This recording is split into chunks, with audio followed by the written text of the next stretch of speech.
Oh, there you are. I've been waiting for you forever, dear. Come here. Give me a hug.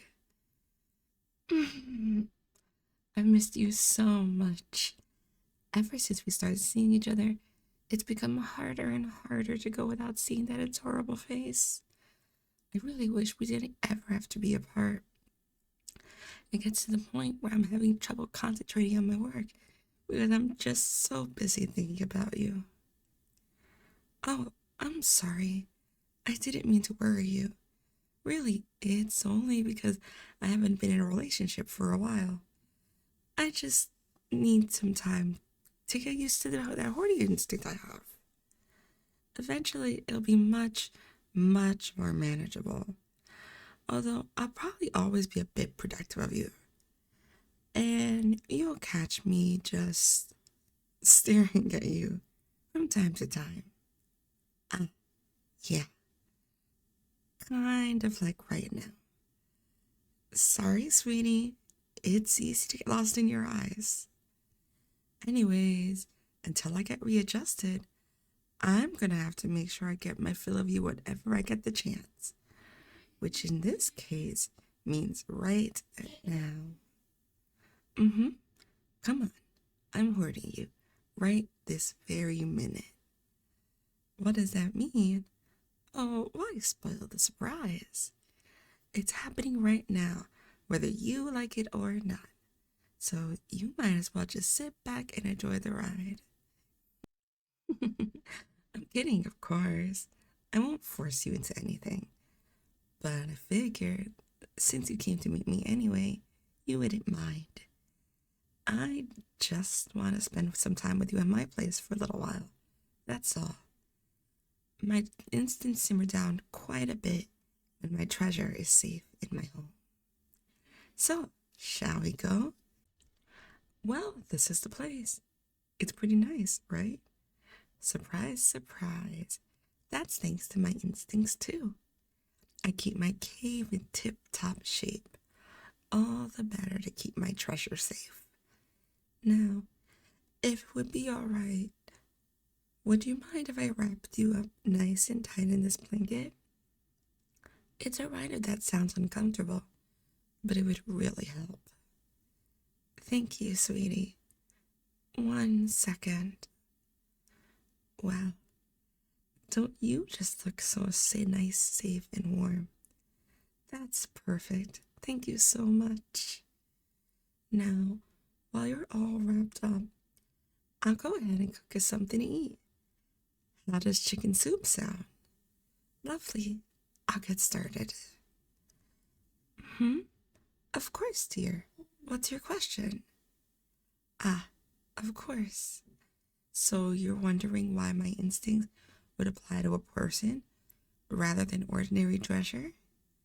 Well, well, basically, a dragon's hoarding instinct isn't attached to any particular object. If it feels important to the dragon, then it will want to hoard it.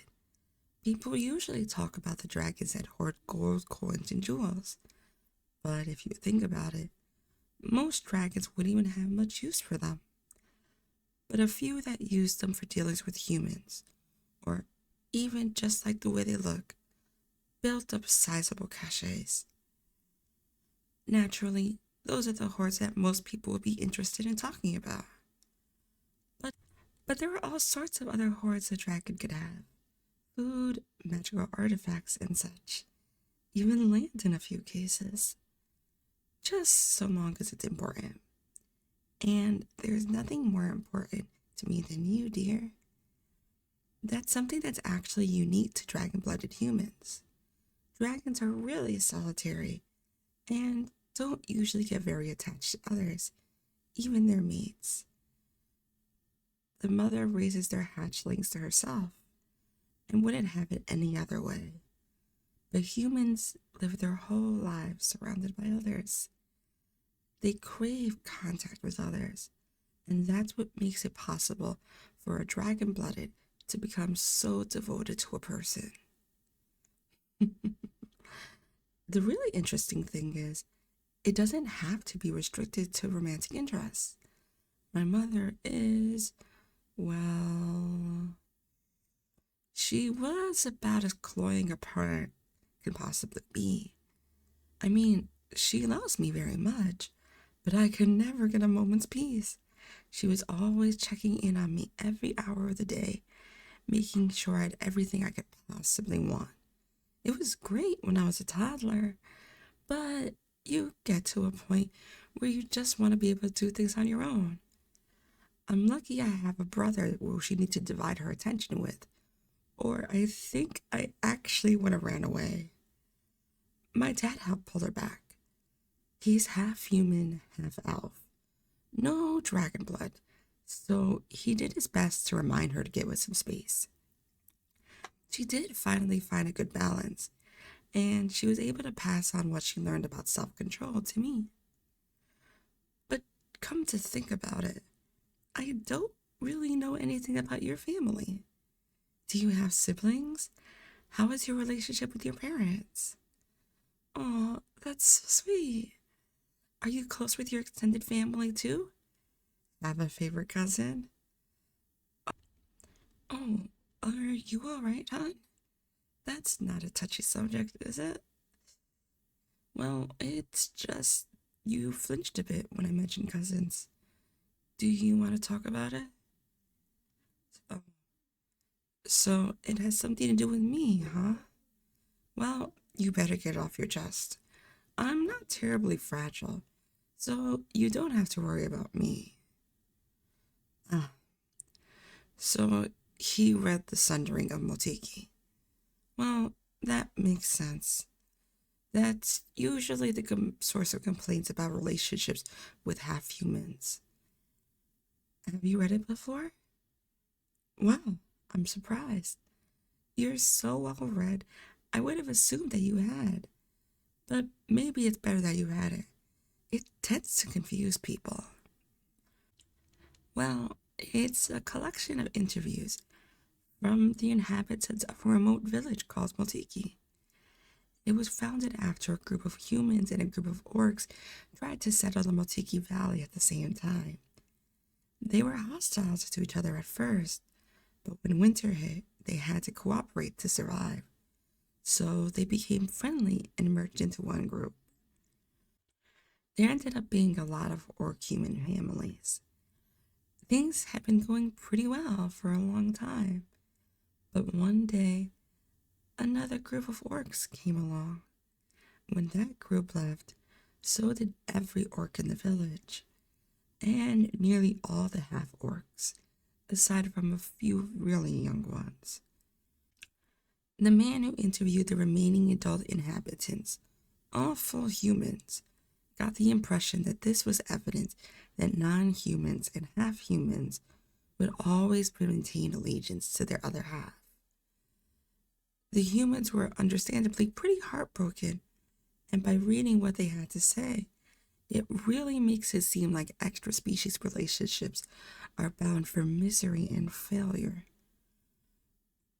What the author and the humans didn't seem to understand, though, is that the cause was cultural, not genetic.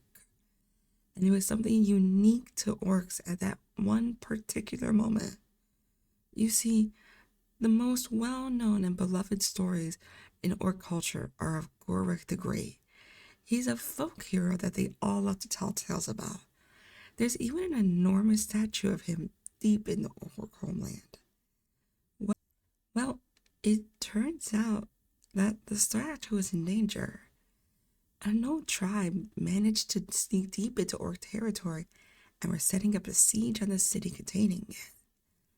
The orcs who came to visit were looking for help, and all the orcs had been raised on stories of Gorik the Great, leapt at the chance, as did the half orcs who had heard the stories from their parents. It was an opportunity to defend both an important cultural icon and to see it with their own eyes. There were actually a lot of humans that went as well. The ones who were left were the only ones who hadn't heard much of the stories, and they couldn't understand why they were so important. So, as you can imagine, their opinion of events was a bit different. Here's the worst part. After the book was already published and in circulation, the villagers who had left returned. So many orcs had come from all over to defend the city that the Gnomes surrendered immediately, so there weren't even any casualties. The author returned and got their side of the story and realized what a mistake he made. He wrote a new book correcting the first, but it never gained as much popularity, so a lot of people never realized the truth. Oh, for sure, you should definitely tell your cousin about this. But I don't want you to get your hopes up. That book may have been where this idea that humans and half humans are incompatible started, but it's probably not the only source now. The problem is, since he's read it, he's probably heard of other stories that support the idea. Some might be equally incorrect, but a few might raise legitimate concerns. I know there are a few dragon-blooded who are terrible at reining in their horny instinct, who would make terrible companions. Thanks to the ideas he got from the book, he would have latched onto any stories like that and taken them as evidence. He might have otherwise not given them much thought, but now they're in his head, and knowing that the book was wrong won't necessarily change his mind. I don't want to make you think that he's a lost cause, but chances are his biases were built up slowly, so they need to be taken apart slowly. I'm speaking from experience here. The first person I had felt for, unfortunately, had read that book as well. It went about as well as you would have expected. I kept trying so hard to make him understand because I wanted to be with him. But all the arguing and pestering just made him less and less trusting of me and other half-humans. I actually managed to bribe him to let me take him out to dinner, but it was just so awkward. He had made up his mind, so he had a hard time opening up. We drifted apart after that, but I ran into him years later. I was pretty surprised when he actually apologized for how he treated me. He'd gone off to become a soldier, and over time, he'd run into lots of other soldiers who were in extra species relationships. Each one made him more and more skeptical of all those things he had heard before. He eventually dropped his biases altogether, thanks to that slow and steady exposure. So basically, don't expect him to accept us right away. Actually, I wouldn't assume that he ever will. Sometimes people are just too stubborn to change their mind. But in the end, that doesn't really matter. He doesn't have to believe we have a future, as long as you and I do. Well, that conversation went in a direction I wasn't expecting. I guess you got to see my history geek side. But I have to admit, I had a bit of an ulterior motive for bringing up family. You see, my mother is on her way over here right now. I'm sorry, sweetie, but I'm afraid I'm gonna have to insist. She's come a long ways from how she used to be, but knowing I've spent so much time with someone she's never met has been driving her crazy. It's either this, or she'll eventually resort to stalking you. Yeah, I figured you'd prefer it this way. Don't worry, she's actually really nice. She's going to love you, I'm sure of it. And once she's satisfied that you'll treat me right, we can have the place to ourselves again. And I have some fun ideas for what we can do when she's gone.